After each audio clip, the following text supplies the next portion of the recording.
May Toussaint. There's another name somewhere there. To Thomas, Ms. May Toussaint Thomas, to introduce your team to the committee, please. Good morning, Honorable Chairman and members of the PAC. To my left front row, the expenditure planner, Ms. Simon.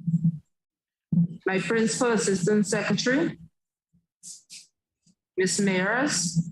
The lead engineer of the ministry, Mr. Guiden. Starting from the left of the back row, Chief Accountant Acting Mr. Ninker. Another engineer, Mr. Vandiar. Mr. Paul Williams of the Guyana Police Force. Mr. Passad of the Guyana Police Force. Mr. Brutus of the Guyana Police Force. Former Permanent Secretary, Ms. McCalman, and former engineer, Mr. Randler. So, thank you very much. And I believe I owe you and your members the opportunity to also know who are the members of the Public Accounts Committee present.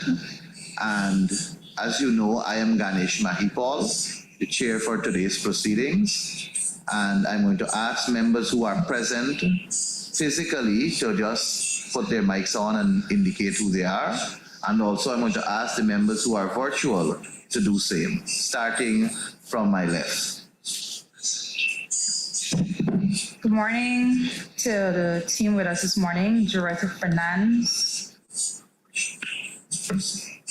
Good morning, Dharam Kumar Siraj. Good morning, Bishop Edge. Virtually. Good morning, Gail Teixeira. Good morning, Bishop Mahadio. Morning, I'm David Patterson.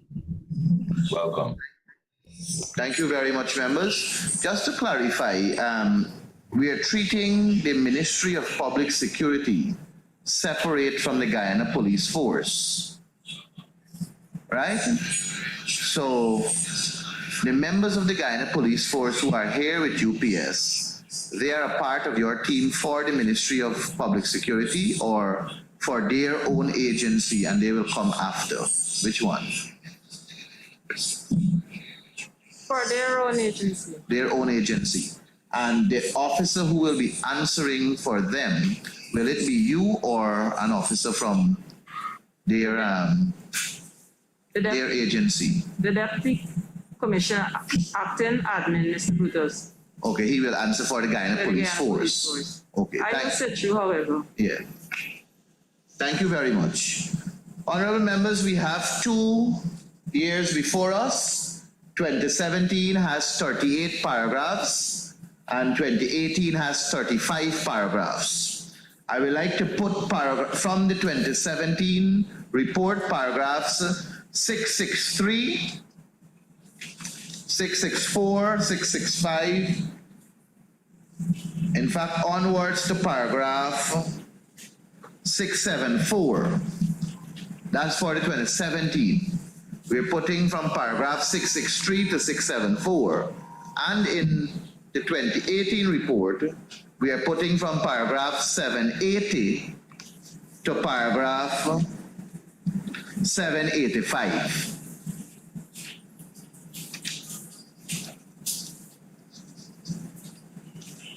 Mr. Chairman, can I ask a question to the Auditor General? Go ahead. Regards to I'm not sure the Auditor General is here, but the Office of the Auditor General. Can I just ask a question? I don't notice in the Auditor General's report anything to do with revenue of the Ministry of Public Security. Were the revenue base examined and audited by the Auditor General Office? For example, the revenue brought in by the GRO for birth certificates, marriages, death certificates, as well as the revenue brought in for issuance of firearms, for example, which are not under the police, but under the Ministry of Home Affairs. I've noticed nothing in the audit. Does the Auditor General not audit these revenue sources? And do a reconciliation with what has been issued.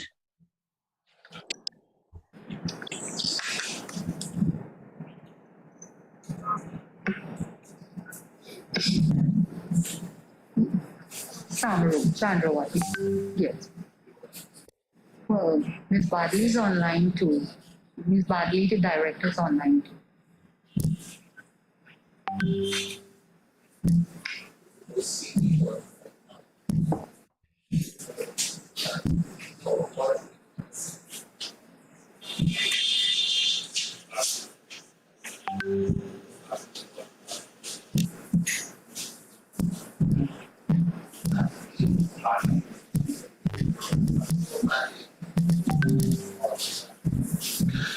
Miss Audrey Badley, I'm guided that you are the most senior person from the Office of the Auditor General. Can you provide an answer to the Honorable Teixeira's question, please? Good morning, Chairman, members of the committee. Good morning, all. Yes, we do audit the revenues of the agencies, and we do that when we audit the disbursement statements. Now, if there are findings pertaining to the revenue, we will capture those findings in the annual report of the Auditor General. But if there are no findings, we do not capture them.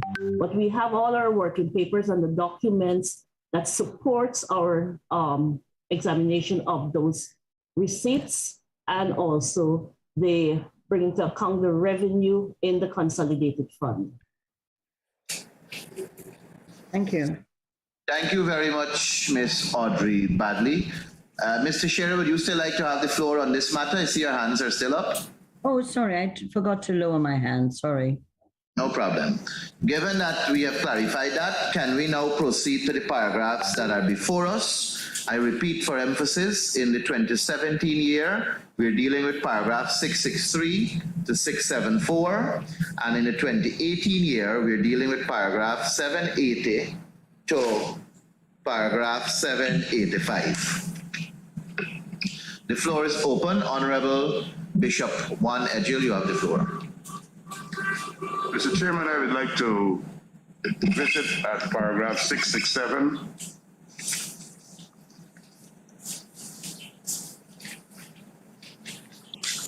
It indicates, according to the appropriation accounts, amounts totaling 1.248 billion were expended on goods and services in the period under review.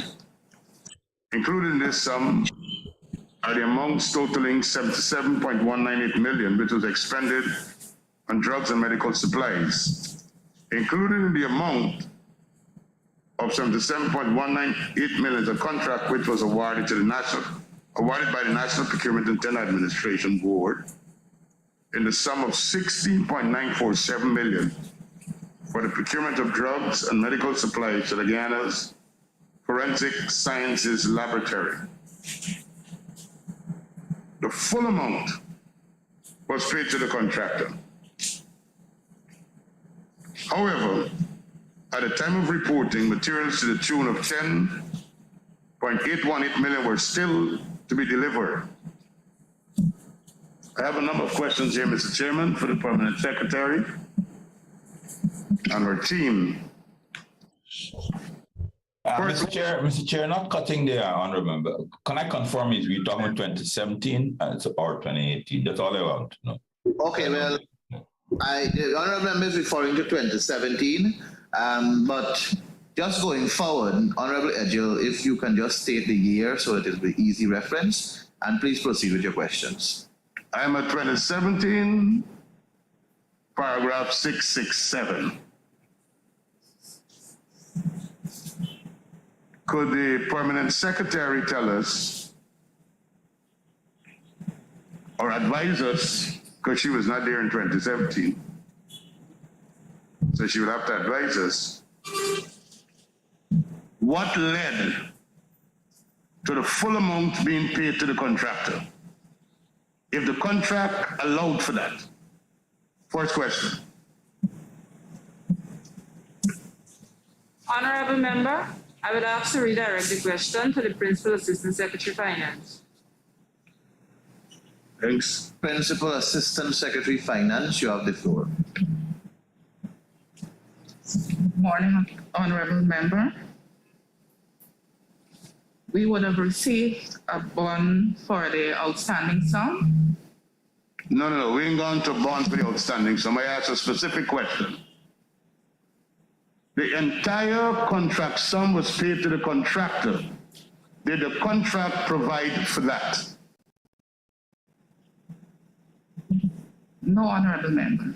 So how it was paid, and you're paying a supplier 100% for the provision of goods and services. In this case, drugs and medical supplies for the forensic lab.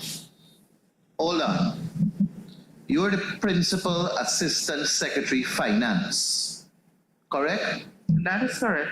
And the contract at the Ministry of Home Affairs or Ministry of Public Security is created by whom? This is a contract that was awarded by the National Procurement and Tender Administration Board. So just walk me through this process. The MP Mr. tab. Chairman, I would be allowed to finish my question. Yeah, but you're asking a how question in a tone that is very much accosting, in my view, to a public officer. So I want to Mr. establish. Chairman, let's put it in perspective. Don't judge my question. You're based asking a on tone. how question, comrade. I'm asking how it did it arose. happen? Do you expect the PSF to know that? So I want to understand if it was between the permanent secretary or the accounting officer and the contractor that created the contract after it was awarded by MP Tab, and I'm asking the PS to guide me here. When MP Tab awards a contract for a sum of money for a project, in this case this one, the contract is made up by whom? The permanent secretary would sign on behalf of the ministry. So the ministry creates the contract and invites the contractor to read and sign. And the contract that is created is basically created under the hand of the PS and obviously guidance from our technical officers. Am I correct? That is correct, honorable member. So I find it difficult to ask a question of how to a Principal Assistant Secretary Finance, Comrade Edgell. Perhaps you may want Mr. Chairman, I would make two comments. I'd make two comments. Just allow me to finish. But you're using the chair to obfuscate an issue that I'm addressing. No, That's what you're doing. I don't have a problem with you addressing it. My problem is that you are asking the PAS Finance, how did this happen? And our job here is not one where we behave as though we are king Mr. Chairman, officers. Mr. Chairman, if you would allow me. Go ahead, Honorable Teixeira. Mr. Chairman, the practice in the PAC is that the former permanent secretary is invited to be present for the years they were under their stewardship. Noted, and I'm going to ask that now. Secondly, it is the PS who referred the matter to the PS Finance, not Mr. Edgell.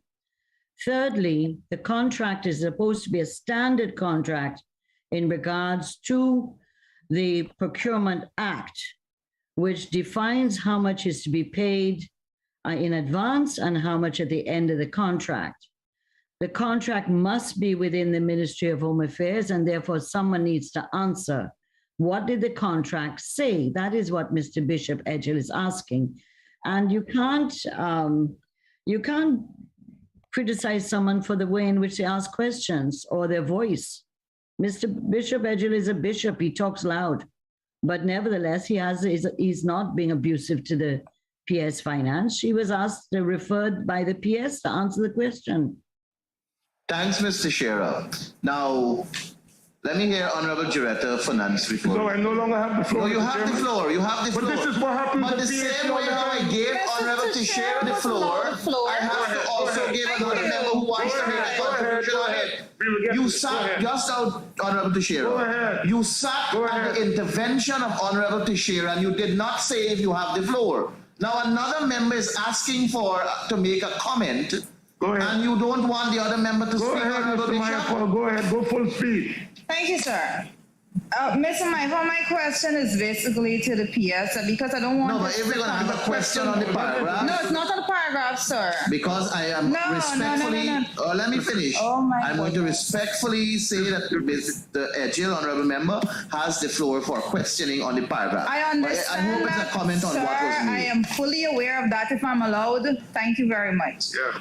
So the PS, and my question basically, so that we don't continue with this issue as we question the other paragraphs going along the line. My question to the PS is whether or not you met as a unit to actually examine these paragraphs before coming here today.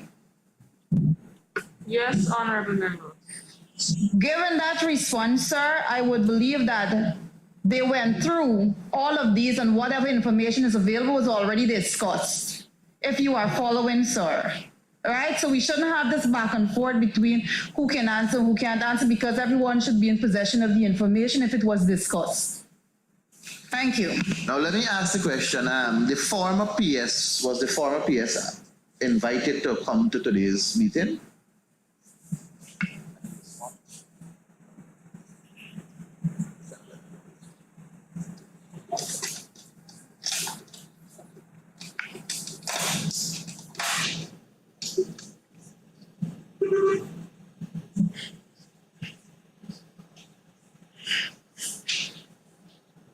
Is the former PS with you, current PS? In my introduction, honorable member, I mentioned Ms. McAlmon, former Permanent Secretary. Okay. So can we therefore redirect the question? Instead of you putting it to your PAS Finance, can we ask the former Permanent Secretary to provide some answers with reference to the question Honorable Edgel asked? And I'm happy that we have clarified. I really did not pay attention when you introduced her earlier, but I'm happy that she's here, and I'm going to ask the former PS to provide some guidance to us on the question asked by Honorable Edgel. Former PS, you have the floor. Good morning, Chair. Good morning, members of PAC. With respect to the contract, I can't recall at this. We're not hearing you clearly. Can you just speak into the mic, please? With respect to the contract that Member Edgel is asking, I can't recall the contract at the moment because I wasn't at the discussions of the meeting for this PAC. I was just furnished with the responses that they found. So I cannot answer the question with respect to the contract at the moment. So you did not have a chance to meet before this PAC with the current officers at the ministry No. to clarify these paragraphs? No. No paragraph? No. But your presence here is because of the invitation from the National Assembly? Yes, and based on the responses that they forward to me. So the documents that you have before you are documents that were given to you by the ministry with reference to what they responded outside of your contribution? Yes. Thank you. Honorable Edgel. Mr. Chairman, I want to make a comment and then I'm going back to my question. We're at PAC. At the PAC is where we examine in details every finding of the Auditor General. And I don't expect that when I'm asking questions that members of the PAC try to explain the answer. The answers should be coming from the persons who are being examined, not from the floor. And I find it difficult that in my questioning consistently at PAC, when it comes to hot issues, members of the committee are seeking to provide the clarification as against the officers who should be answering. And I would respectfully ask that my questions be answered, and then if other members have questions or comments, they do that. But I don't like the fact that when I ask a question, members are interrupting my question to give an explanation. I don't appreciate it. Well, I don't know of any member interrupting you Well, I am continuing. Let me hold on. I don't know of any member that is interrupting you to give an explanation. Well, I know of members who are doing it, Okay. and I'm looking at them. Well, I will ask that you kindly continue. I see you Thank looking you. at Honorable Siraj. I will So- ask that you continue with your question. So, Mr. Chairman, could the accounting officer tell us if the contract provided for 100% payment of the contract sum on signing? Accounting officer, you have the floor.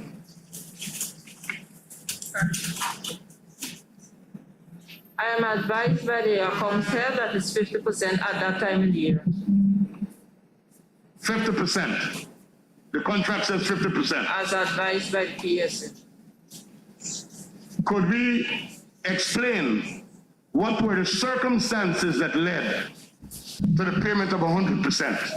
Because if you pay 100% to a contractor, you're actually financing the contractor to provide the service to you. You're giving the contractor a loan. And the FMAA speaks to these matters. Accounting officer, you have the floor. Honorable Chairman, I will redirect the question to the accounting head. Accounting head. Honorable member, the contract had provided for 50% payment.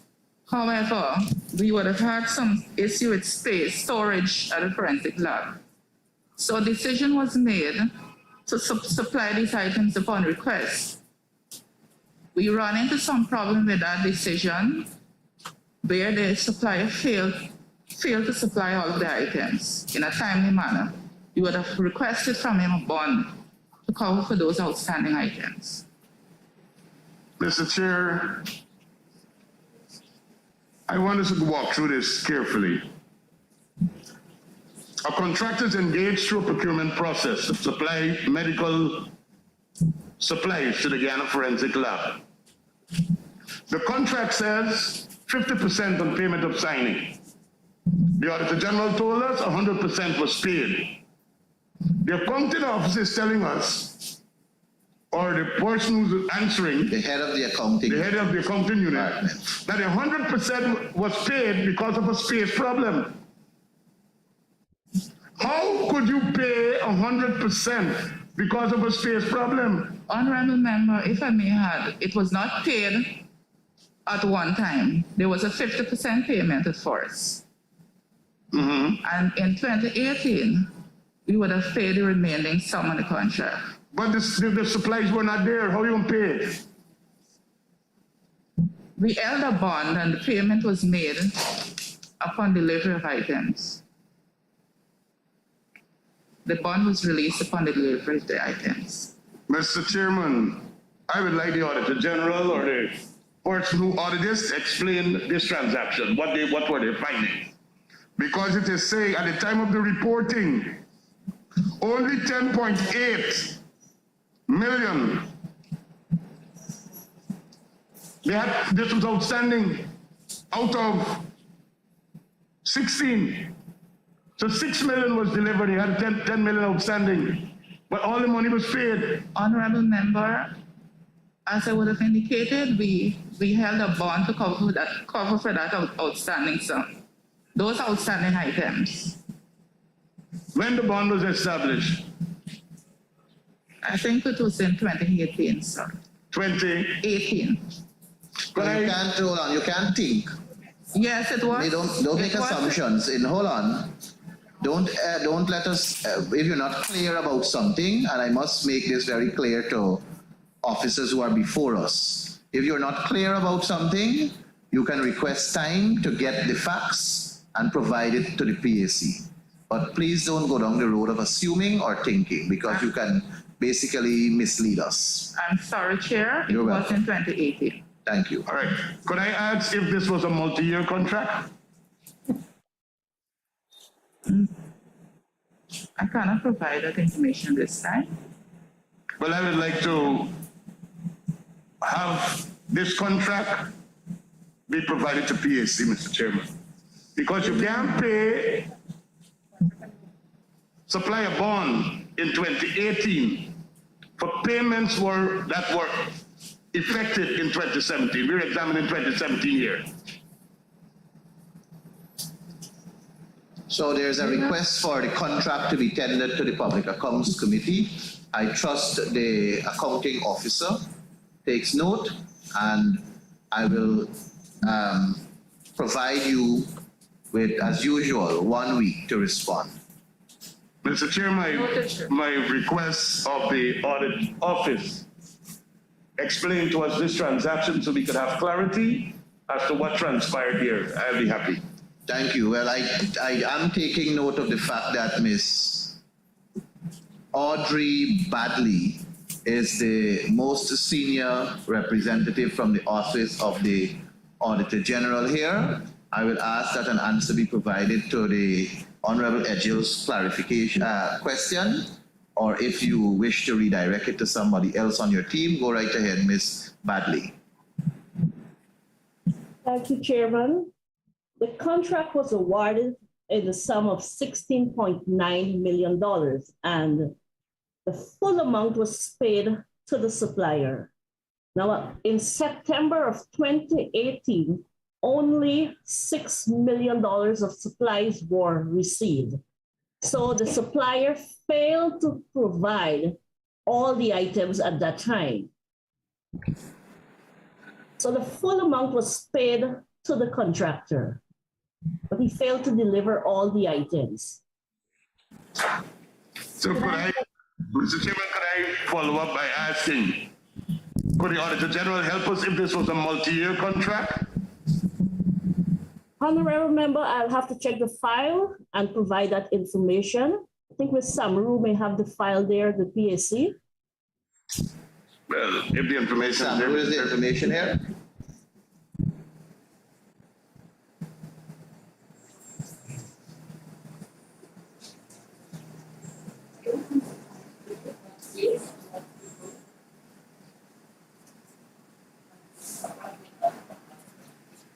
Mr. Chairman, we can't hear the answer, if you don't mind. I'm not hearing either, so I just ask her to just speak a little louder. Put on the mic. Mr. Chair, I will have to check. I don't have The file here. All right, Ms. Samaru is saying that she unfortunately does not have the file here, but I know that a request for the contract is already made to the accounting officer. Noted, Honorable Chair. Thank you. Mr. Chairman, I would also like to have answers as it relates to the dates that the monies were paid and the dates that the bond was supplied. With specific clarity, was the bond requested after the audit findings or before?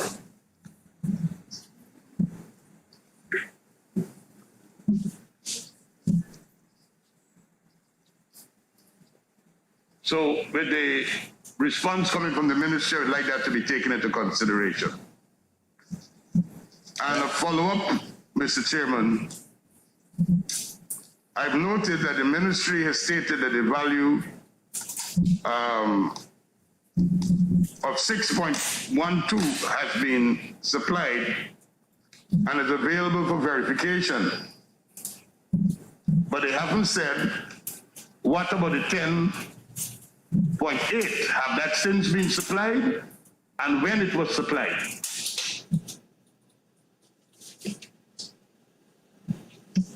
Accounting officer. Honorable Chair, that redirect to the accounting head. To the who? The accounting head. Accounting head. Honorable Chairman, the items were supplied in 2019. Sorry. The items were supplied in 2019? That is correct. Very interesting. Can we have other follow-up questions when Mr. Bishop Edgill on the same paragraph is finished? Definitely, Mr. Chair, but I'm not sure if he's finished, and I don't want to give you the floor and then he will be upset. So let us await him. Mr. Mahipal, Understood, understood. said I'm upset, I've raised concern. I Please, said I don't know if you don't will be. don't add motive. I to said my I don't know if you will be. I am entitled to that opinion. I will yield the floor after this question. So we will get a date in 2019 when this was delivered. Yes, honorable member. Good. My final question, could you tell us the name of this contractor who was contracted to provide these services that was paid the full amount, did not supply by the time of the audit in 2018 because they were doing 2017 that delivered in 2019? The name of the contracting firm. It's Caribbean Medical Supplies. Caribbean Medical Supplies. Thanks, I yield the floor, sir. Honorable Member Teixeira. Mr. Chairman, I'm glad that we are asking for the dates because the dates are very important.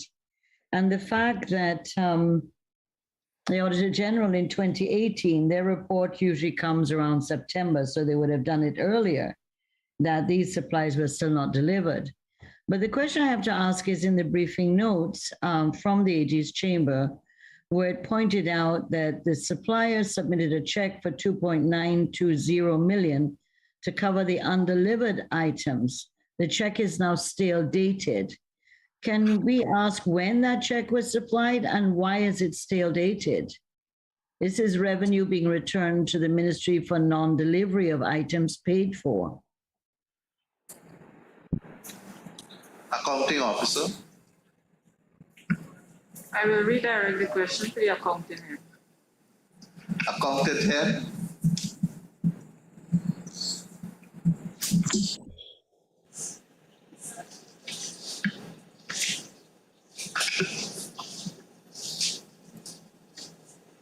Honorable Chair, I'm sincerely asking if the question could be repeated. Can you repeat the question, Honorable Teixeira? The accountant head did not hear the question clearly. Sorry. Yes, Mr. Chairman. The briefing notes from the Auditor General's office in regards to paragraph 667 points out that the supplier submitted a check for 2.920 million to cover the undelivered items, which he was paid for. The check is now stale dated. I'm asking why, when was the check issued? And secondly, why was the check stale dated when this is revenue being returned to the Treasury? What was the factor that caused this? Accountant head.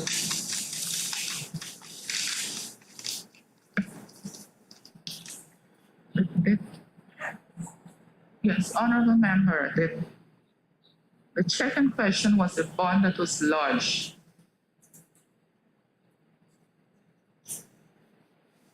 by the supplier. So the 2.9 million was not a return reimbursement for unsupplied goods. So was the bond? That is correct, honorable member. And is it true that the check was stale dated? I cannot recall that at this moment, honorable member. So you will inquire and Yes, provide the information. Mr. Chairman, the Auditor General's office is there. Their note said that this was a check for undelivered items, not the bond, and that this check is now still dated.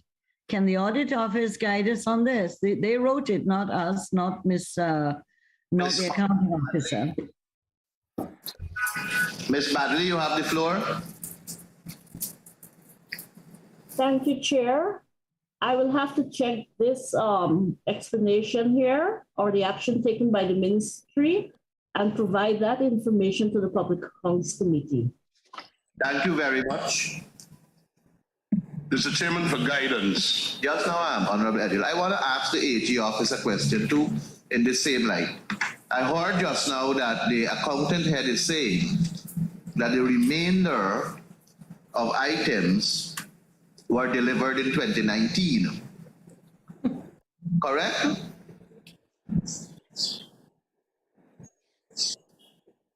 Accountant head? That is correct, Chairman. So if this is an issue that was flagged, and this is for the AG's office, if this is an issue that was flagged in 2017, can you guide me which part of 2018 report it is stated that still items were not delivered or still the contract was not honored as yet? Is there any part of the 2018 report that speaks to this same paragraph that is in 2017 that is an issue?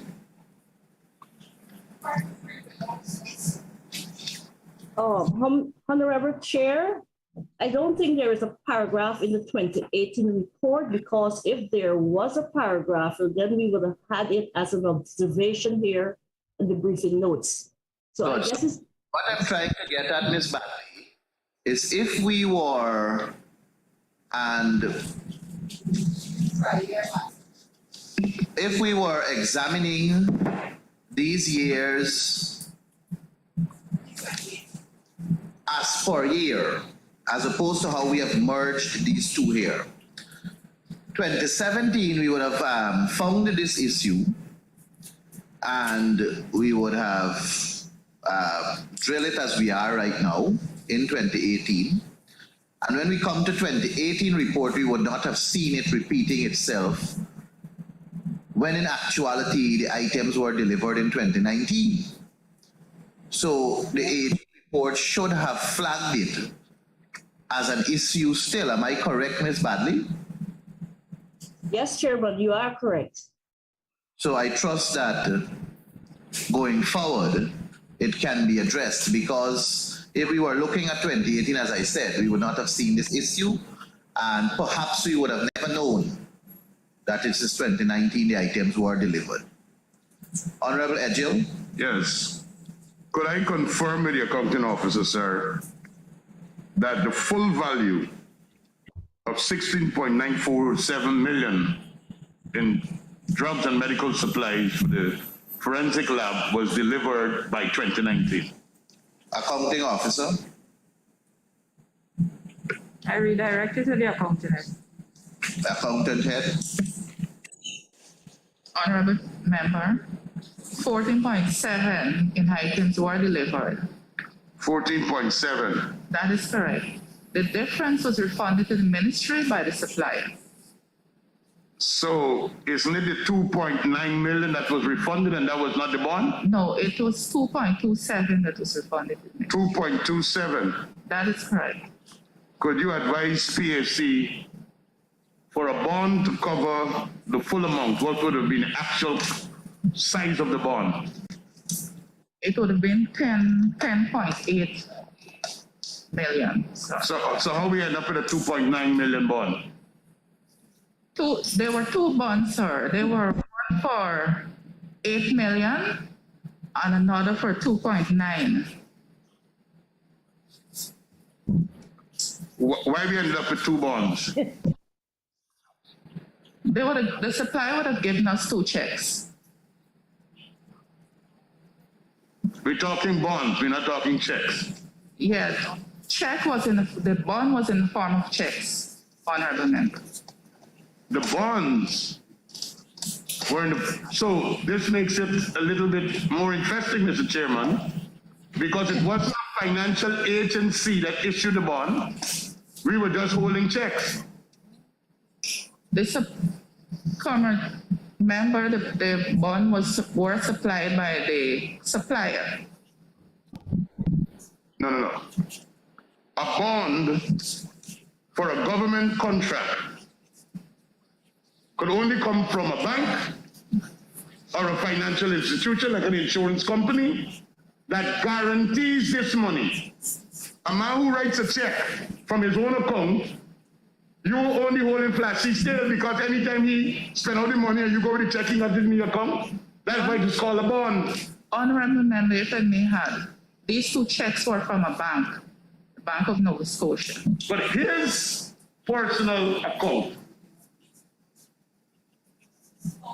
was it an account or the bank issued the bonds? I will ask him. Chair, I have my hand up when it's finished, whenever. So we don't know if it is a check. A check comes from a bank at any time, but is it a personal check or was it a bond coming from the bank? From my collection. No, my recollection, sir. not from your collection. It's a direct question that requires a factual answer. We will. So if you know you don't have the answer as a fact right now, then endeavor to provide it to us. But don't tell us from your recollection or your guidance or your guess. If you don't have the answer, request some time to provide it and we will grant you such. Through the chair, we will forward the information to this house. Could I ask the Audit Office of Guyana, Mr. Chairman, if in the examining of this transaction, did they find bonds or personal checks? Ms. Badley? Chair, I will have to check our files for that information and I can provide that to the committee. Thank you, Ms. Badley. Do you wish to proceed on the same paragraph still, Honorable Adjournment? Because I have two hands up that I yield the floor for now, but I still have further questions, but I yield the floor for now. Okay. Honorable Patterson? Mr. Shearer, your hands are up to ask questions or it's by mistake? On the paragraph.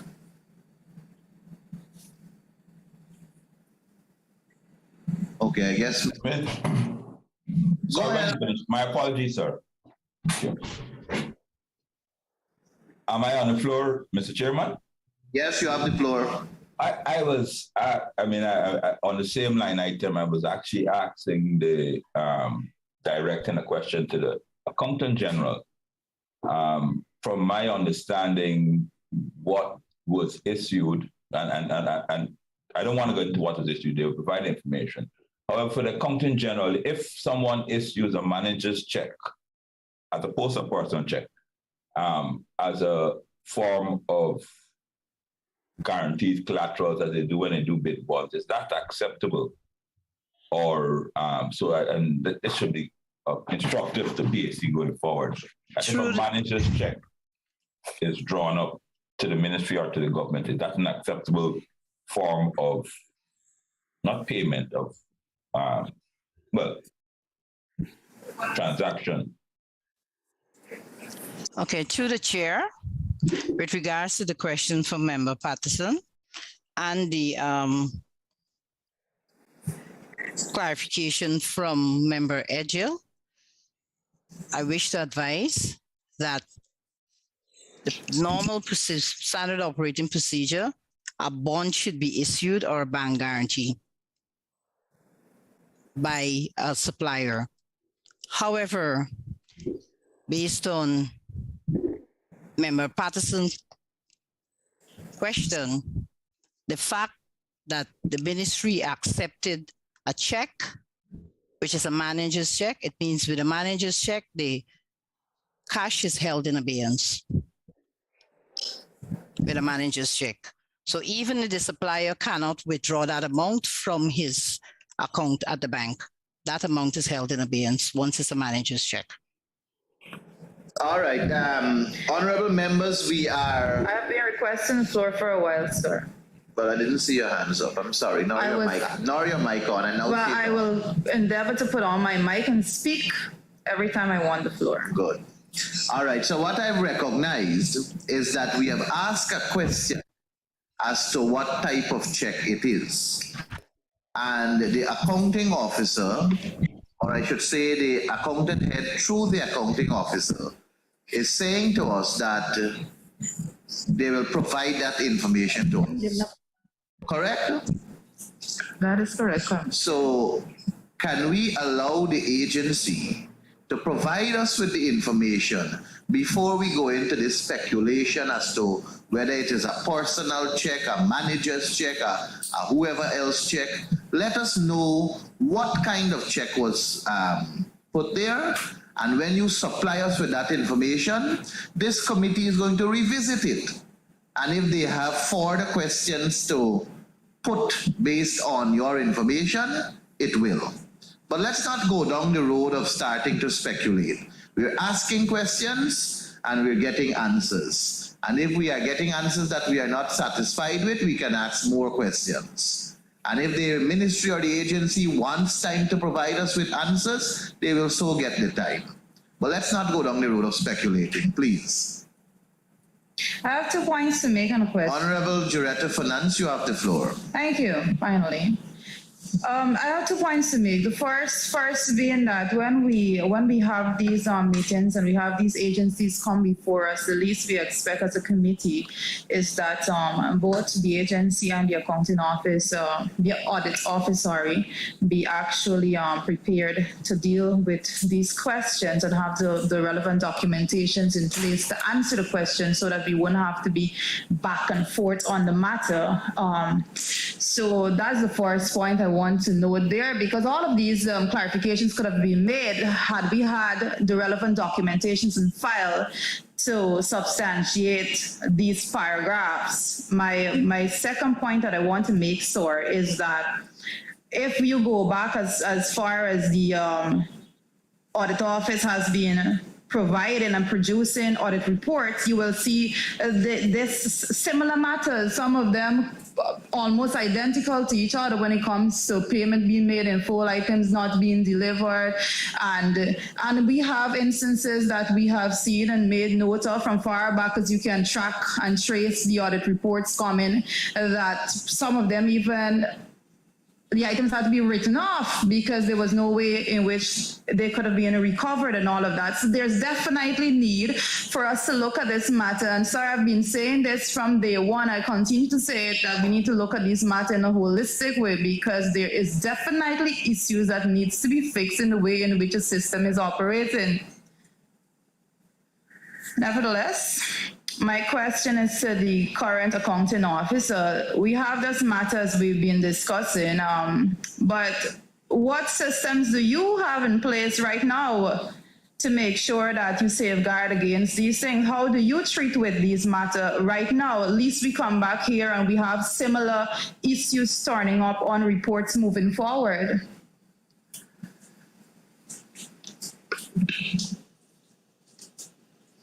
Accounting officer. Honorable member, at the time of the contract signing, the permanent secretary emphasizes to suppliers that timely delivery is expected and that delays are to be communicated in writing to the ministry. We've also put systems in place to build capacity within the procurement department and to improve our contract management, to ensure bonds are in, etc. Follow up. Do you accept manager's check as a form of the payment for a bond?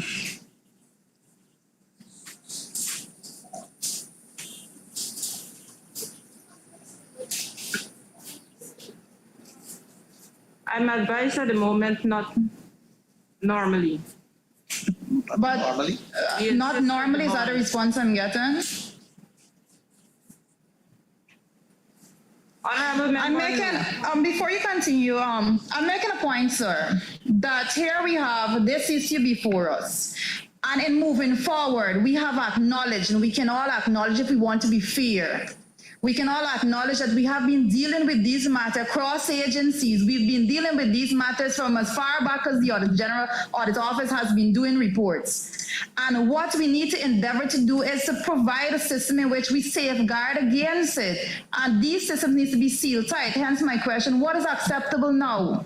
Is it still done in a way in which, oh, you're going to accept this now, but then you're not going to accept this next year? What is going on at the system? How are we safeguarding it today to make sure that we don't continue down this every single time? And I will not hold back on saying that it has been going on from the very first time the audit office started doing reports. You can go track it yourself. So we have to find a way in which we stop it. So moving forward, we don't come here and have the same discussion over and over and over again. Mr. Chair, could I comment? Accountant General. Just give me 1 second, Accountant General. So The question still stands, which the answer will have to be provided as to what type of check or checks were used as the bond in this contract. And I want to ask a question to follow up on that. Since how many times after have you used similar checks to that nature as bond, and how many times before, to as far back as you can go? Because I get the point Honorable Director of Finance is making with reference to whether that has been a practice or it is just isolated to this issue alone, this observation alone. So we need to know if it was a practice or if it is isolated to this issue alone and if it is continuing. So I would love to know that answer also. Chairman, this was an isolated matter. We do not, currently we do not accept checks as bonds. We do accept. No, but if you're telling me it's isolated, it's because you are well aware that it has never happened before at the ministry. No, it has never happened. How long have you been in the ministry? How long have you been at the ministry? 2013, sir. From 2013. Okay, I will still ask you to do a background check to verify that it has never happened before, as before you commit yourself to saying it's isolated. Because I can tell you that we may have to go back to these very reports, and just to safeguard yourself, let's ensure that it is accurate what you're saying, right? Okay, Commissioner. Accountant General, you have the floor. Thank you, Mr. Chair. Given all the discussion, as I indicated early on, the modus operandi is either a bank guarantee or a bond is issued by either an insurance company or a bank in terms of guarantees for contracts. However, the fact that the ministry erred in 2017 and issued and accepted a check, manager's check, or whatever check it was, I would like to caution the PS that in future, please comply with standard operating procedures, because we will, if we continue like this, government will tend to eventually losing funds. Because let's say it's a personal check.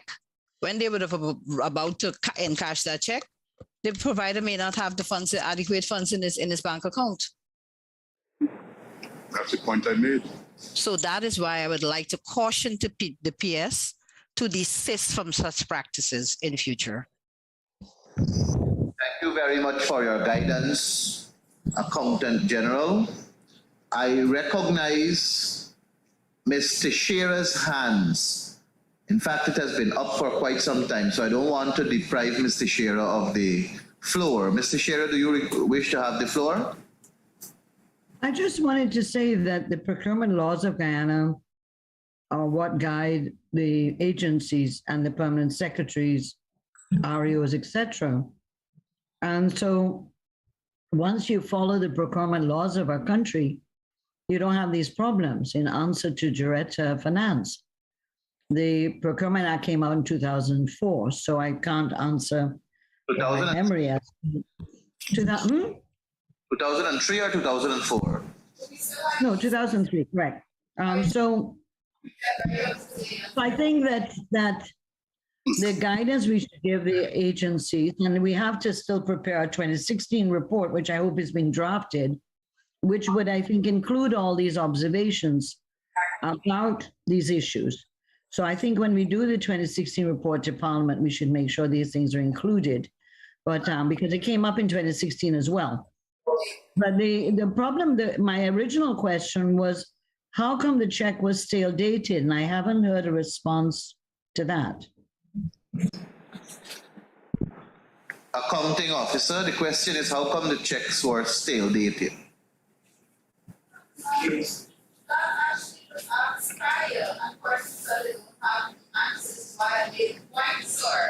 that we are not doing anything here if we have the agencies coming and they are not prepared with the relevant documentation to answer the question, because almost all of the questions that require answer, the information is not here. That was one of the questions that was asked before, I think by Bishop Edgell, if I'm not mistaken. No, that question was asked by Honorable Teixeira, and then we went into some other matters to clarify. I can't recollect if Honorable Edgell asked it, but I would like to put that question again to the accounting officer. How come the checks were stale dated? Honorable Chair, I would have mentioned earlier, we don't have the information as to the date of that check. That is something we promised to submit to this committee. The information will be submitted, Honorable Teixeira, and circulated. Mr. Teixeira, if you have no other question on the paragraph, I would like to recognize the Finance Secretary, Mr. Sukrishna Lal Pasha. He has his hands up. And I'm waiting as well. No problem. Thank you. FS? Thank you, Chair. Thank you, Chair. I just want to confirm that the AG is correct that when you make an advance payment, it must be secured by a bond issued either by an insurance company or a recognized commercial bank. And so that the practice so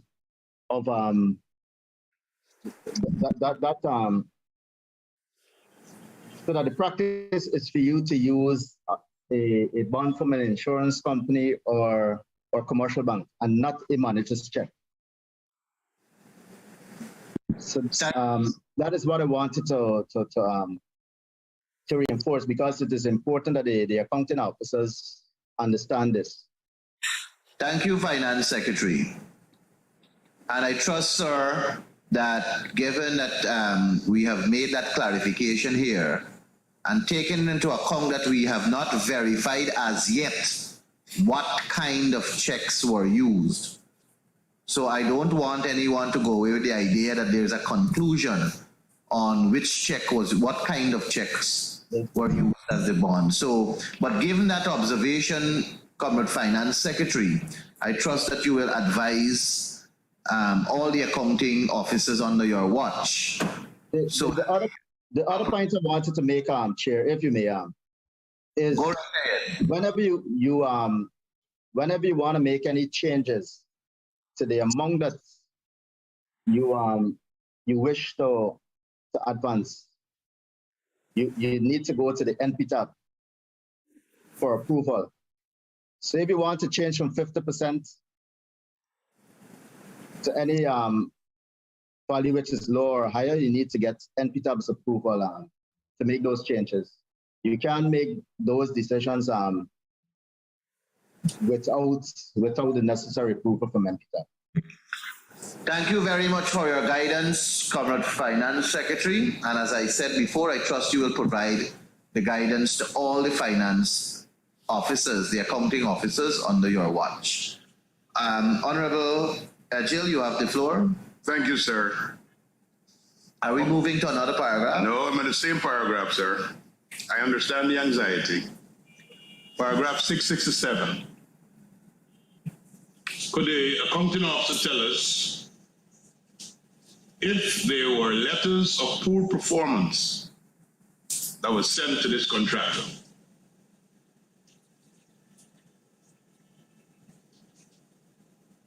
Accounting officer. Honorable member will redirect the question to the accounting head.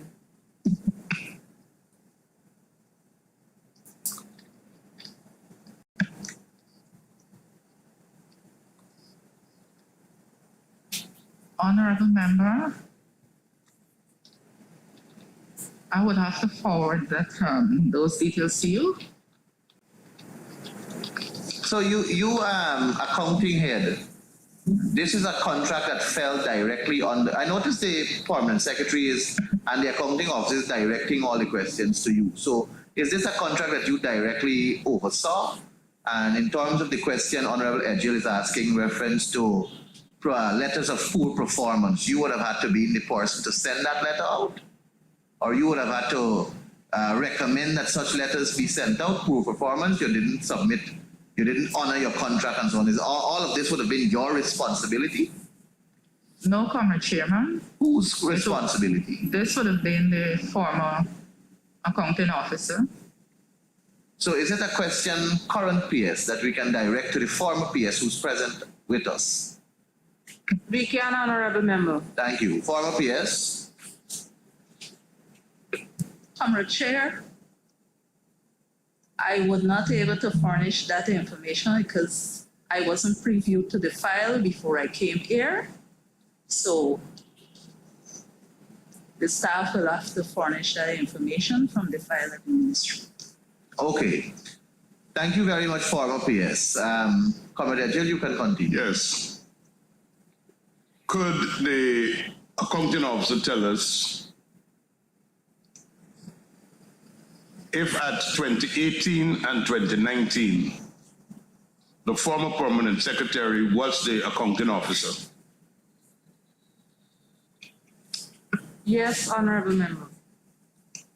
So, Mr. Chairman, I'd like to direct this question directly to the former permanent secretary. The 2018-2017 audit that we are examining would have been presented to the National Assembly in 2018. The former permanent secretary continued to be in that position 2018 and 2019. Did you at any time examine the Auditor General's report of 2017 under your stewardship? Honorable Member, yes, I did. Thank you. Did this issue of a contract that was signed by you, where the full amount was paid to the contractor, the deliveries were not done in 2018, but way into 2019, was it a matter that came to your attention? As I can recall, Honorable Member, the matter came to my attention. What I can recall is that 50% was paid after they had some difficulties with the delivery. I can recall then is where the bond was submitted and the final payment was handed over. But I can't say anything else because I wasn't previewed to the file prior to coming here.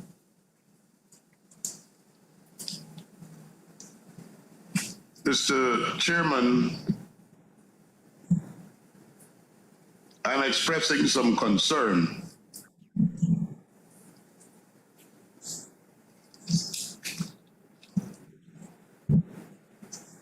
Is this supplier, Caribbean Medical Supplies, a supplier that supplied services or goods to the ministry while you were the permanent secretary?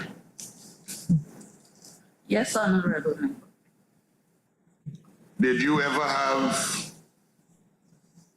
an issue with his performance on the supply of goods and services? If I can recall, only in this instance. There was never an instance where there was a problem before? Not that I can remember. Could you tell PSC who's the principal of this company? I can't remember that. It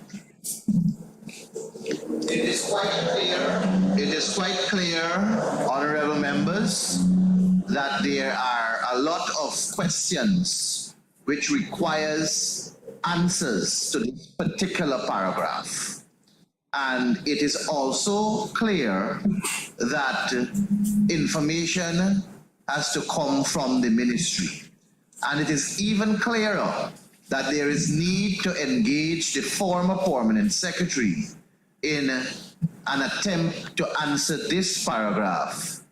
And I am certain going forward, more paragraphs, So I will recommend to you the current permanent secretary for there to be an engagement between your office and your staff that are a part of your committee to answer these questions, to meet with the former permanent secretary so that proper guidance and information can be provided to this committee with reference to this paragraph and paragraphs going forward, should we reach up to this. This paragraph, Comrade Edgell, will have to be left open for further scrutiny.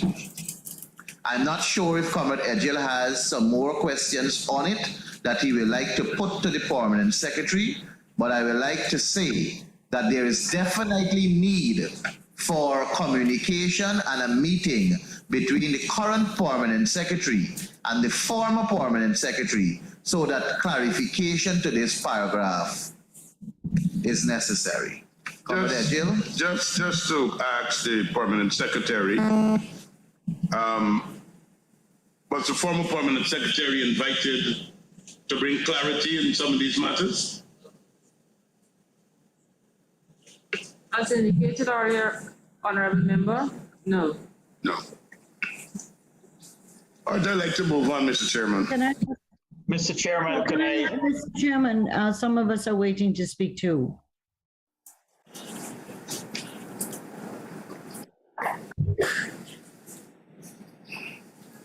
Comrade Teixeira, you have the floor. After Comrade Vishwa Mahadio, followed by Comrade Edgell. Thank you. Former PS McCalman, you said something just now that 50% of the contract was paid and then a bond was issued. There's something missing in between. Who made the decision to have a bond issued for materials that weren't supplied? Where did that decision come from? Did that come from your desk or somewhere else? Comrade member, I can't recall the decision at the moment, but it would have had to been a discussion with my PS Finance on the way forward. But I can't recall what happened. Thank you. Mr. Chair, may I? Go ahead. Madam Chair, I'd like to make a proposal actually coming from what you said earlier and following up on what I'm hearing. I think we need to, my personal view, I think we need to ask this agency to go and come again, because it seems as if every head or nearly every issue that we are discussing, the answer is, I don't know, no consultation, I don't have the documents or something of the sort. And we will be leaving all the heads open again. So I would want to propose that we ask them to go, sort themselves out, and come again, a date that we could fix in the future. Thank you for your comment on that. I understand the reason for your comment. However, it is my hope that the difficulties that are being expressed to give responses at the moment to this particular paragraph is not repeated for the other paragraphs as we move forward. I mean, we cannot, I want to make the point, we cannot say at this level that we mandate the current PS to engage a former PS when prepping to come to the PAC, but it would bring efficiency if we have a collective system of, and the meeting is done in such a way that answers are given before you get here. So we don't have to be basically wasting a lot of time just going around. I'm going to ask that we try to move forward from this particular paragraph, and I am asking so on the basis that we have so much information that has been pledged that has to come in from the agency responding here this morning. And also, if we find it necessary for the agency to come back to answer further question on this particular paragraph, then so be it, because in so far we haven't had any particular answer given to this paragraph, and we have been here for quite some time. So in that regard, I'm asking that we move forward to the other paragraphs, if that is okay with everyone. Mr. Edgell, I know you've been asking a lot of questions. Is that okay with you? Madam Chairman, I'm afraid that if we encounter the same problem in other paragraphs, I will have to strongly support the motion of Dr. Mahadio. But I also want to make the point. I don't think that I could find it as a member of PAC acceptable that a former permanent secretary whose stewardship of an agency is being examined would be comfortable to sit here and say, I didn't see the files, I can't recall. The FMAA makes it very clear. Her stewardship is being examined. It is in her interest that she requests the information. It is in her interest, and I want to say that to her. She should. Request the information from whom, sir? If we are examining years that she was the permanent secretary, at minimum, she should. For the best and waterproof, insulated, and safety to work with, check out the Red Wing brand. We are unmatched when it comes to safety, superiority, and comfort. So make Red Wing and safety your number one priority. Distributed by DSH United Guyana. When I was there. And I would like to ask the Auditor General if the For the best practice and of meeting with waterproof, the insulated, and safety to work with, check out the Red Wing brand. We are unmatched when it comes to safety, superiority. Can you repeat that, sir? I didn't get that last part clear. There's a practice that the Audit Office would meet with the agencies before appearing at PAC, and I'm asking if that practice has been discontinued. Maybe it is one of the COVID measures. I don't know. COVID measures have made way for virtual meetings. So I'd like to hear on that. Can the Audit Office respond to that, please? Honorable member, through the chair, on Friday, we had a discussion with the agency. It was the Auditor General's office, Ms. Chapman from the Accountant General's Department, and Mr. Pasha from the Ministry of Finance, Finance Secretary. We met with the accounting officers and we went through each paragraph on the report. So we did meet before this meeting. So the practice is not discontinued. It continues. No, member, no. Therefore, thank you very much. With that, I must say, and we have to move forward. We have to move forward with the caveat that I say we are going to await the documentation that comes from the agency.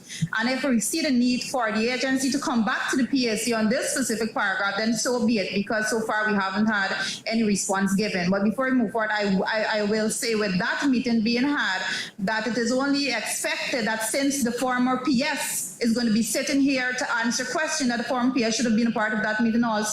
For me, that is a no-brainer. I don't see any other way. And yes, we have had PSs that came before us that said they had no recollection of anything. And I made a point then and I make the point now. We cannot go down that road. If we want to prevent those responses from coming to the level of PSC, then there must be meetings with everyone.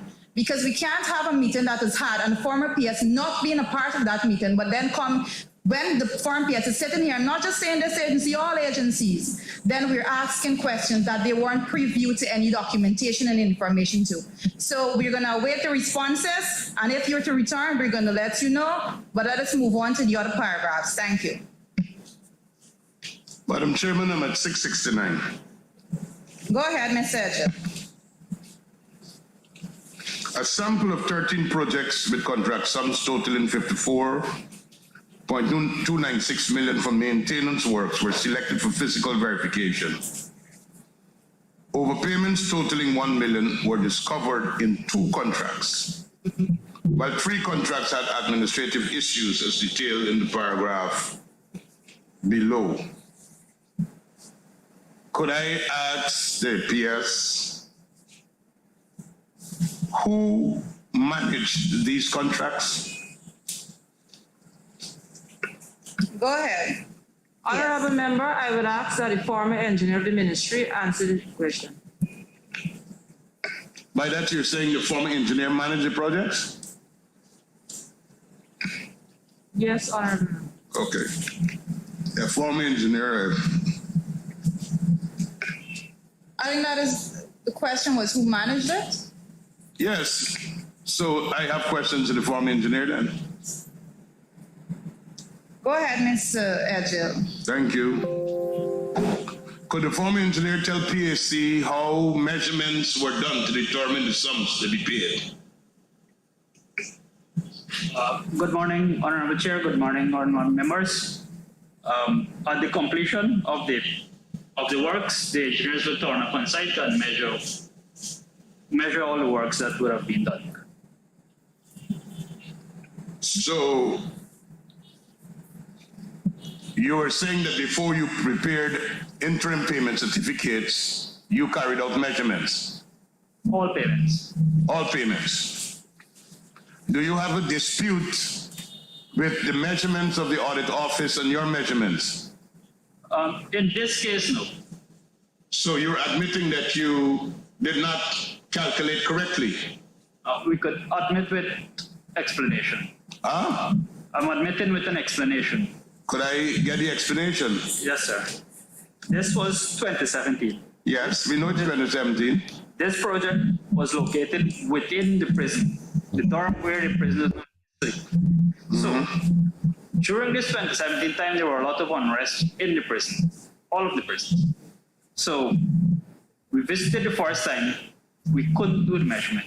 We revisited, we couldn't do the measurement. On the third time, we decided to measure these things, do the measurement of the tiling from the outside. Now, this overpayment was due to some walls and was a bathroom area that we missed by measuring it from the outside. And the Auditor General was able to get inside and measure? This was 1 year, this was basically a year after.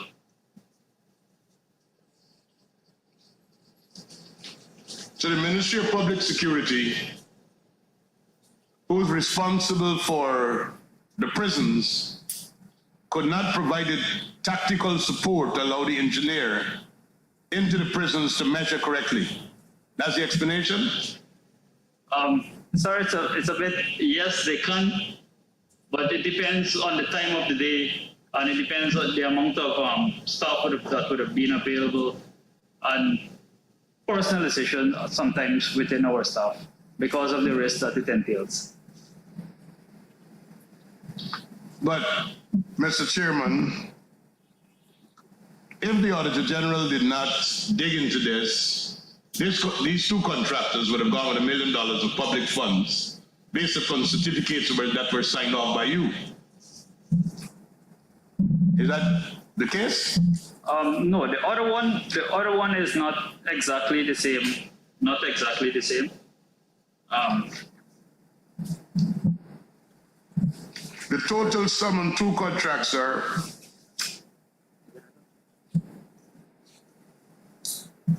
the overpayments is 1.106 million. 1,106,000.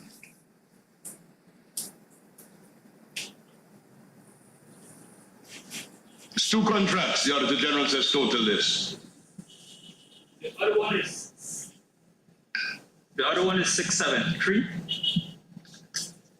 and that is in Mazruni dormitories. So what happened to the measurements there? On the Mazruni dormitories, the mesh that they had used, they had installed some mesh. It was subsequently discovered that it wasn't the right gauge, so a decision was made to subtract the payment for it. So that No, but sir, is member Edgell you're talking to? The Auditor General don't need to come and find out that the bill of quantities and the specifications were not followed. That's your job. That was a miss from our side, sir. You signed saying work satisfactorily completed, paid.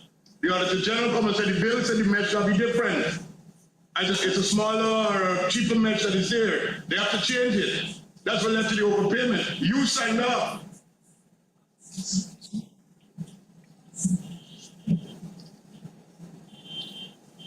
And you're speaking to the PAC, not just Member Edgell. But Member Edgell is asking the question. But he's speaking to PAC. Right. At 670, Mr. Chairman, the Ministerial Tender Board awarded a contract for the tiling of dormitories at Tamiri prisons for the sum of 3.254 million. The contract was signed on the 4th of October 2017. However, the date, duration, or the start date, duration, completion date, and defects liability period could not be determined. So a contract is signed, monies are paid. We don't know when is the start date. We don't know how, if it's a 3-month, 6-month contract. We don't know the completion date. We don't know the defects liability period because nothing was provided to the Auditor General. Could the accounting officer tell us what transpired here? And if it was the same engineer who was managing? Accounting officer. Yes, Honorable Member, the same engineer will respond. So could we hear from the engineer? Through the chair. Usually when we sign contract, we sign 3 copies. One stays with the ministry, one goes with the contractor, and one goes to the agency. In this case, and one goes to where? The agency. For in this case, is the Guyana Prison Service. In this case is what? The Guyana Prison Service. Okay, the agency, yeah. Yeah. So in this specific case, the contract files were taken from the ministry. In a current project, usually the finances and the file that is being used is for the agency. For some reason or the other, the tender document ended up in the contract file for the ministry, which is the file that is being used is from the agency. So once the other 2 documents have the correct information and the correct contract, this one, for some reason, it got... So how do you know that the correct information is in the 2 other files? Because we verified it. In order to present the queries to the Auditor General, we had to take the files from Prison Service and submit it. But, Mr. Chair, if that was the case, this would not have been an audit query. Because when the management discussion would have taken place between the audit office and the Ministry of Public Security, you would have had an opportunity to present those documents and that would have cleared this query. It would not have been found its way into the report. Because in 2018, when they did this audit, this examination, they had to present these findings to your ministry before it goes into this document, this book. And the ministry would, the audit office would provide a time for you to provide a response. And once they're satisfied with that clarification, then they will not put it as a query. So when did you provide, when did the ministry, not you, when did the ministry provide that explanation that you are providing to us here now? When is it that you would have supplied the Auditor General's office with those documents to clarify this issue? And based on what you are responding there, you're saying that the other 2 files had the contract, had the date, the start date, duration, completion date, and defects liability period. Am I accurate? Yes. So when is it that this file was submitted to the AG's office? Chair, I cannot say exactly what date, but we could look. Did you or well, I know the former PS had no interaction with the current PS and her office as it relates to clarification to these paragraphs. Did you have that opportunity to reach with the ministry? Because you're the former engineer, correct? Correct. Did you get that opportunity to sit with the current officers of the ministry to provide clarity on these paragraphs, especially as it relates to the projects that you are overseeing? We haven't sat together, but we were in contact via text and via word calls and these things. So that's through an informal interaction between you and who? Well, everybody, the engineer, the current engineer, the PAS, the expenditure analyst. That was facilitated at your request or at the ministry's request? At the ministry's request. Not a formal request. We basically did it through text messages and phone calls. Well, I will advise going forward, current PS, that as it relates, because we have 2019 coming up also, that going forward, it is necessary for a formal meeting to be held between the current administrative staff, including yourself as chief administrative staff, and the former permanent secretary and accounting officer and the former engineer and all other former officers that are necessary to provide this clarity.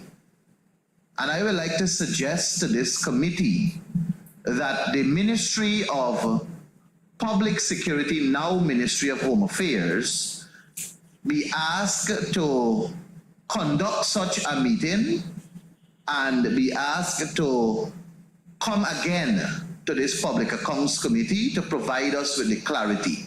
We have been on this ministry that has 38 paragraphs in 2017 and another 35 in 2018, and we haven't asked a single question on 2018 as yet. And we have, it's now 12:20, and we haven't really moved anywhere. And it is because, in my view, the fact that there was not a meeting between the current and the past. And unfortunately, I will have to say that that meeting is absolutely necessary so that proper clarification can be provided, questions will be answered, and time will not be wasted. So I am suggesting that the Ministry of Public Security come again to this Public Accounts Committee and provide us, hopefully, with better answers than what is currently being provided. Honorable Director. Wait, I actually support that suggestion. Again, it was made by, I think it was Dr. Mahadio as well, suggested the same.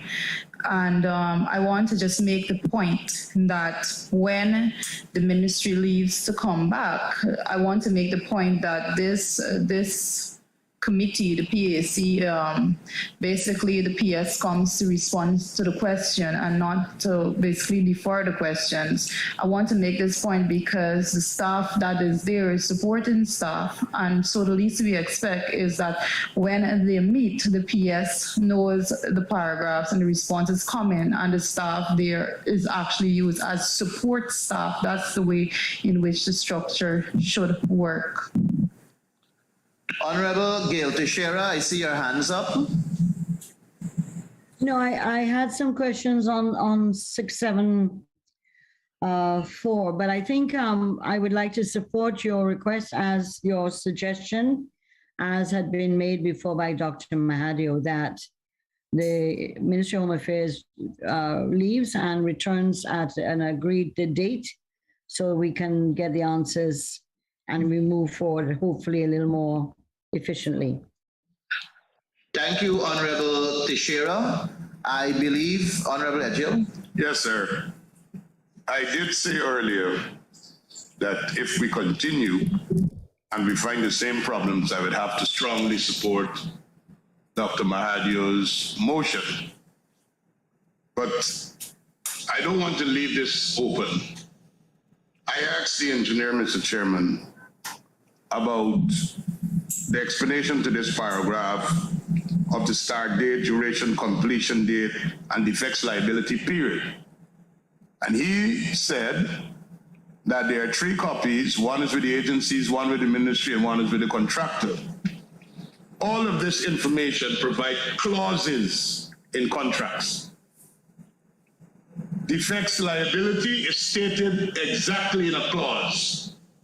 Contract sum is a clause. Contract time is a clause. Are you suggesting that the contract that the Auditor General saw had different clauses to the contracts that the agency and the contractor had? This is difficult to digest.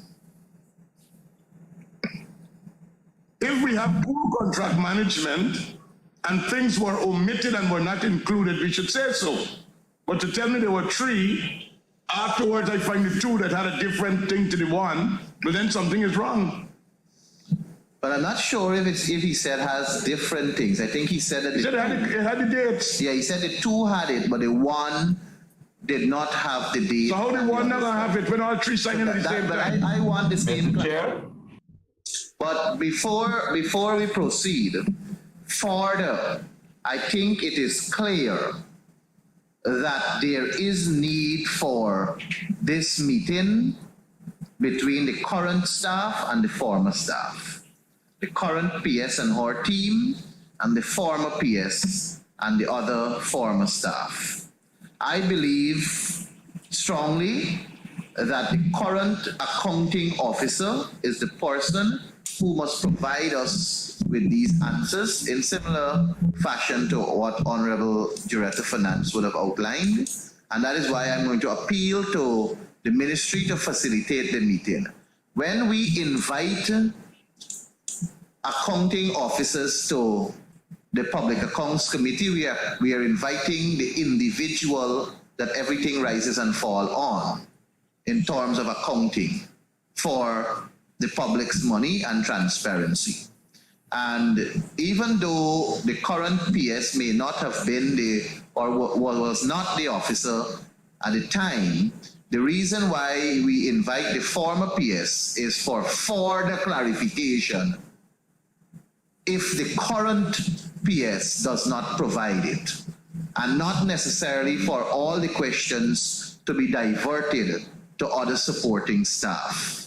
So I will appeal to the current accounting officer to familiarize herself with the paragraphs that are before us and to engage with the former staff so that clearer answers can be provided to the Public Accounts Committee, and in an effort for us to move forward and get this over with.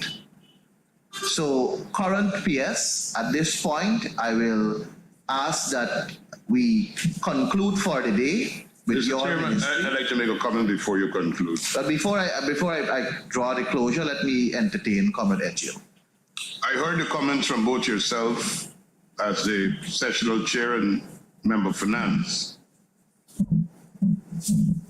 But it is not for PAC to tell an accounting officer how to answer a question.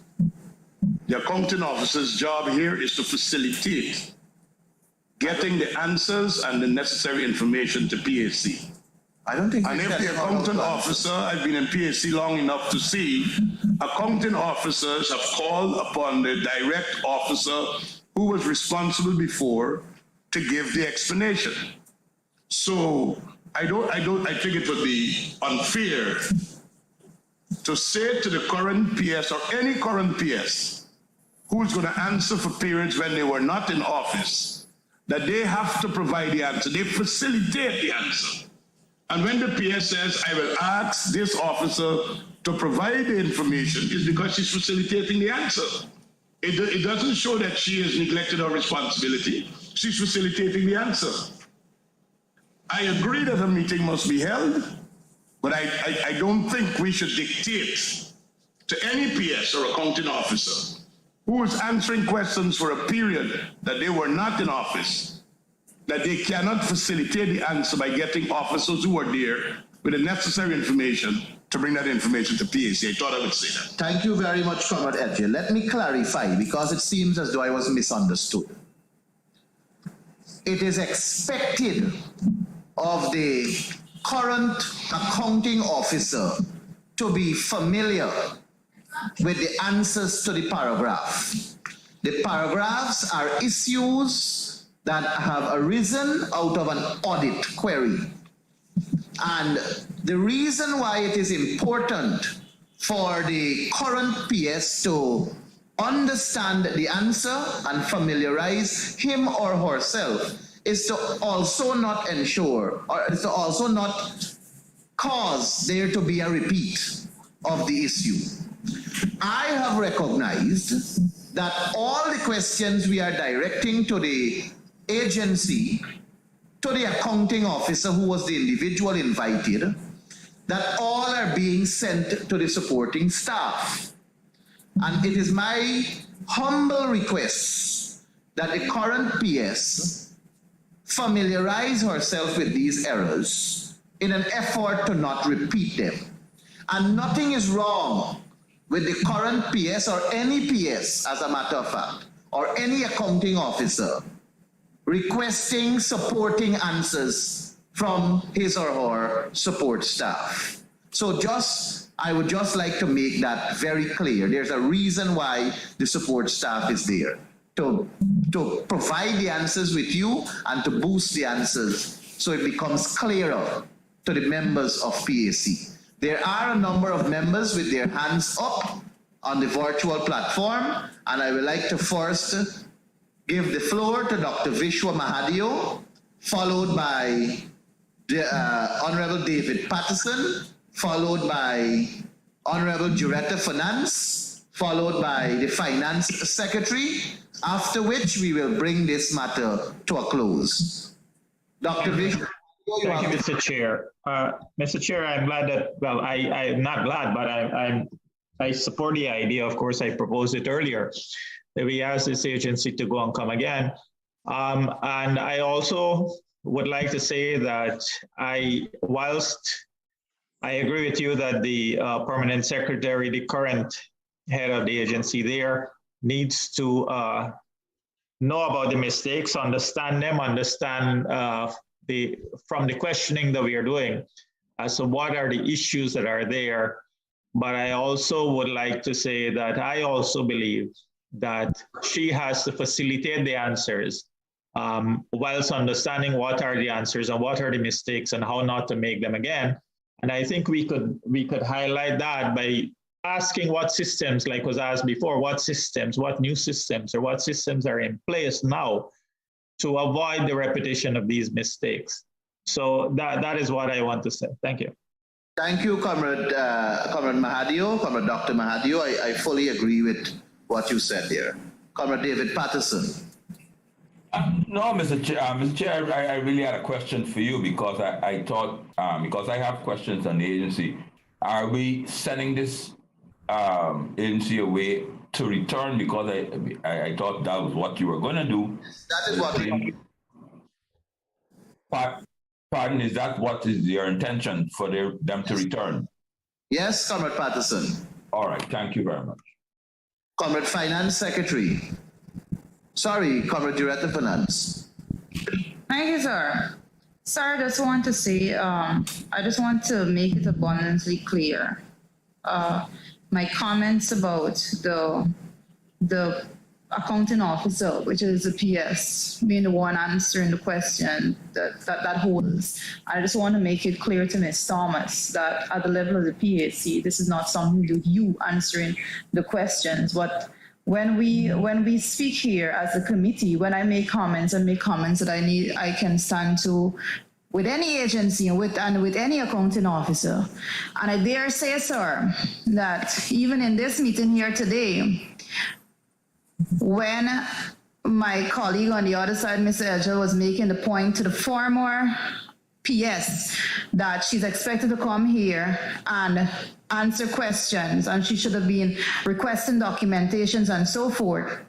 I made the point, sir, that it was at this very same committee that we had a PS, a former PS that came and every single thing asked, I can't remember, I have no knowledge. And sorry, it was then that I said that we are setting a dangerous precedent, because moving forward, we can't accept it at one point and move forward and then not want to accept it moving forward. And it's on that basis that I made a point that when the accounting officers come here, that they should be the ones answering the questions, because Mr. Chair, this committee will not sit down and just have PS after PS come and just deflect all the questions. Let us be reasonable, let us be fair. That is direct. That was my point, and I hold true to it, because we will be setting dangerous precedents if we go forward in any such particular manner. Thank you. And I do remember the situation we had with a former PS where the person basically did not remember anything and we were not getting anywhere.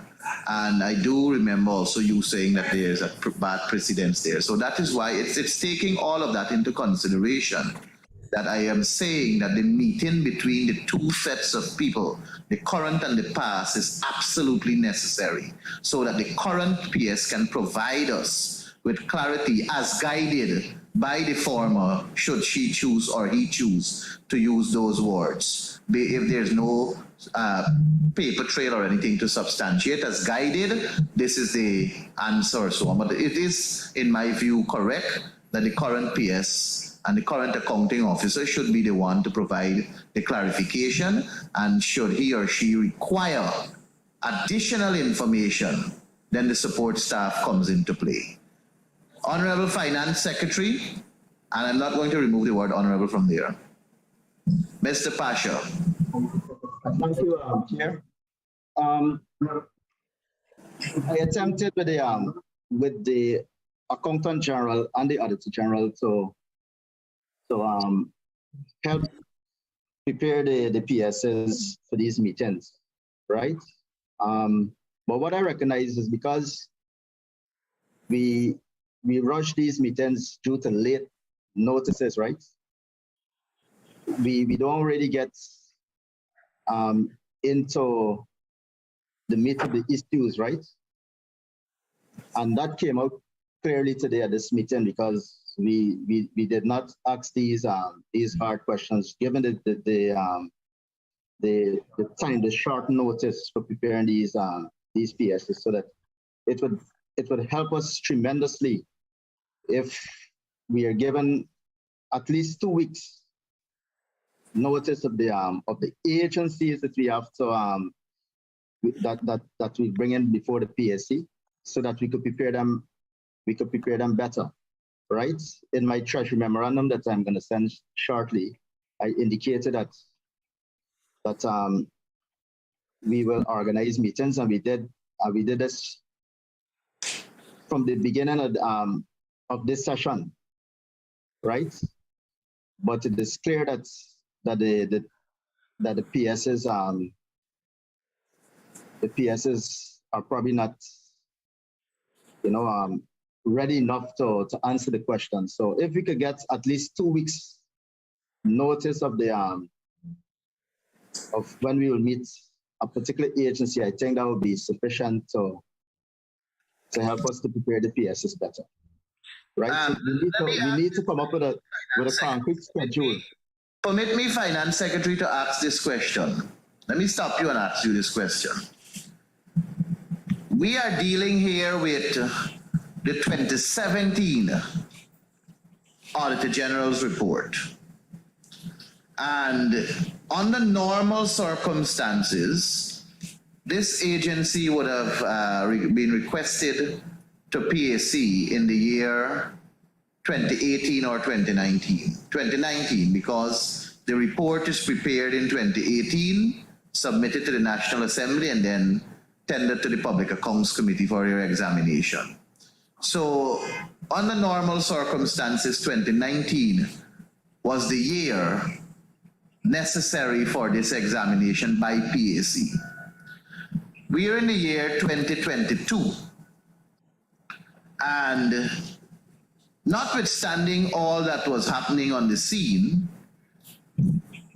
the officers, the public officials, which includes the Auditor General, the Finance Secretary, the Accountant General, and the staff at the ministry, these are queries that they could have prepared for, had the answers, and basically just come and appear before us here in 2022 and basically be ready to just clarify everything.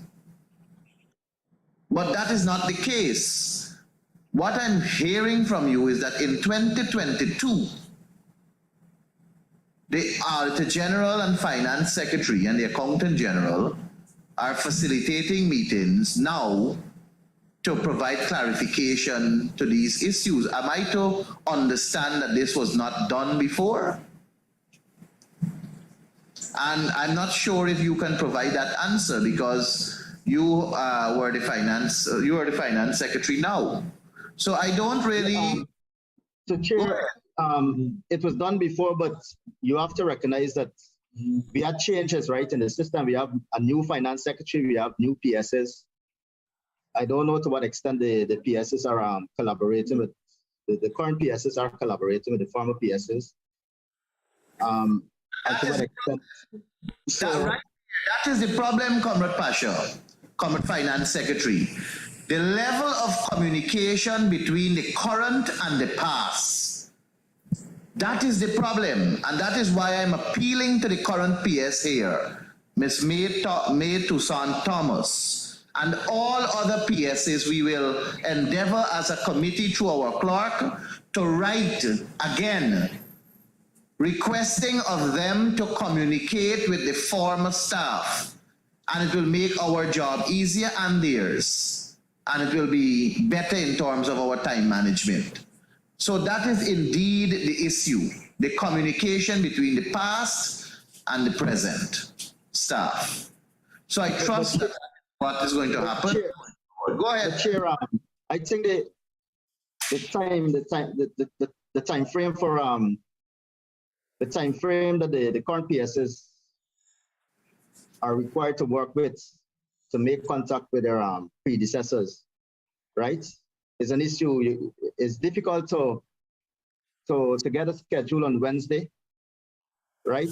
To organize meetings for Friday and to get all of the officers together, right? So what I'm saying, Chair and PSC, is that if we are given more notice,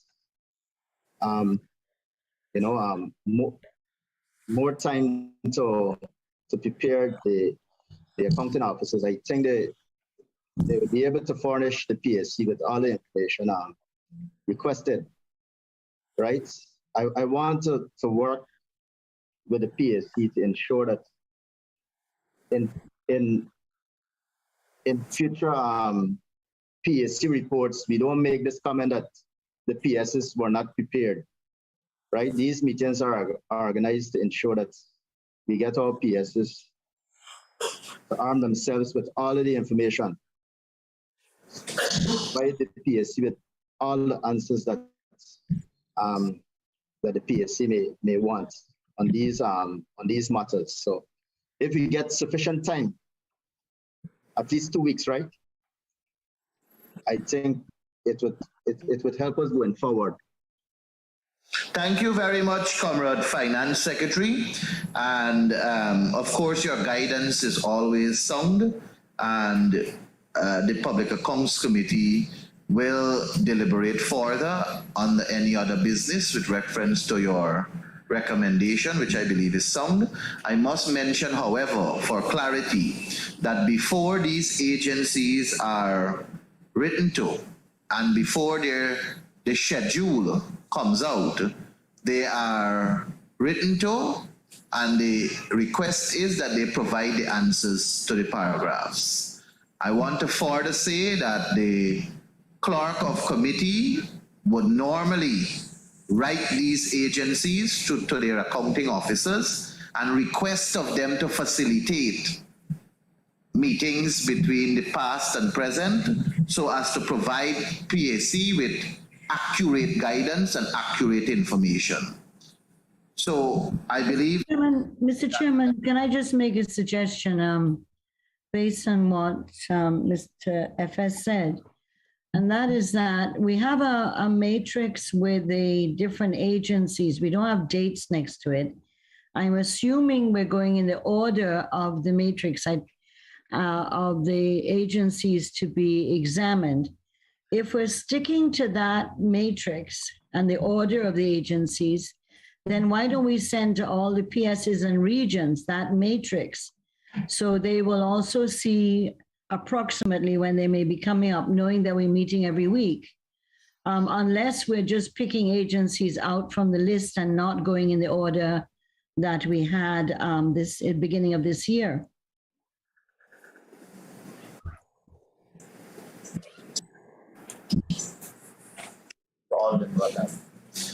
Thank you, Mr. Shearer. Mr. Shearer, there are a lot of information pertaining to what we are talking about here, and the clerk is guiding me accordingly, and the clerk is indicating to me that there are steps that were taken in line of what you are saying, what the Finance Secretary is saying, and perhaps we are not clearer on it. And I believe that it is a matter for us to deliberate on further, but not to continue to have the Ministry of Home Affairs, former Ministry of Public Security, still sitting here, knowing that there is a lot of work to be done for us to be provided with proper answer. I am going to end our engagement with them now for today, and they will be communicated with as it relates to their next appearance before the Public Accounts Committee. So And shall we do police now, because there are only a few paragraphs? yes, we are going to break for lunch and come back. But I'm saying that I trust that the engagement between the current and the former be had so that we can have proper answers. With that, honorable members, I'm going to ask that we take 45 minutes lunch and we return here at, it will be what?